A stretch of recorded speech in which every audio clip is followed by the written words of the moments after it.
നമസ്കാരം. തിരഞ്ഞെടുപ്പിൽ paper ballot സമ്പ്രദായം പുനഃസ്ഥാപിക്കണമെന്നാവശ്യപ്പെട്ടുള്ള പൊതുതാൽപര്യ ഹർജി സുപ്രീം കോടതി തള്ളി.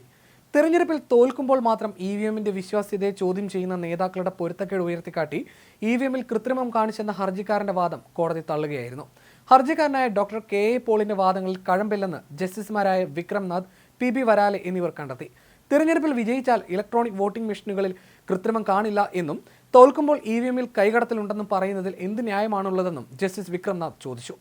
ചന്ദ്രബാബു നായിഡു, ജഗൻമോഹൻ റെഡ്ഡി തുടങ്ങിയ പല പ്രമുഖ നേതാക്കളും ഇവിഎം മെഷീനുകളെക്കുറിച്ച് ആശങ്ക രേഖപ്പെടുത്തിയിട്ടുണ്ടെന്ന് ഹർജിക്കാരൻ ചൂണ്ടിക്കാട്ടി. എന്നാൽ തിരഞ്ഞെടുപ്പുകളിൽ ജയിക്കുമ്പോൾ ഇവരാരും ഇവിഎം മെഷീനുകളെ കുറ്റപ്പെടുത്താറില്ലെന്ന് സുപ്രീം കോടതി പറഞ്ഞു.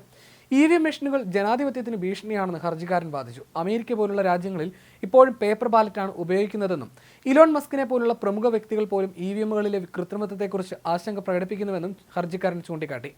150ഓളം രാജ്യങ്ങളിൽ ഇപ്പോഴും വോട്ടെടുപ്പ് നടക്കുന്നത് ബാലറ്റ് പേപ്പറിലൂടെയാണെന്നും ഹർജിക്കാരൻ വാദിച്ചു. എന്നാൽ ഈ വാദം അംഗീകരിക്കാൻ ബെഞ്ച് തയ്യാറായില്ല. മറ്റ് രാജ്യങ്ങളിൽ നിന്ന് വ്യത്യസ്തമാകുന്നതിൽ എന്തിനാണ് എതിർപ്പെന്നും സുപ്രീം കോടതി ആരാഞ്ഞു.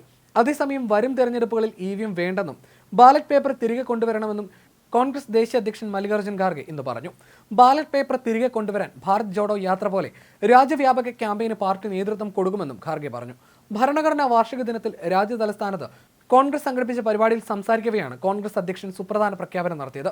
മഹാരാഷ്ട്ര തെരഞ്ഞെടുപ്പിൽ തിരിമറി നടന്നുവെന്ന ആരോപണം പ്രതിപക്ഷം ഉന്നയിച്ചിരുന്നു.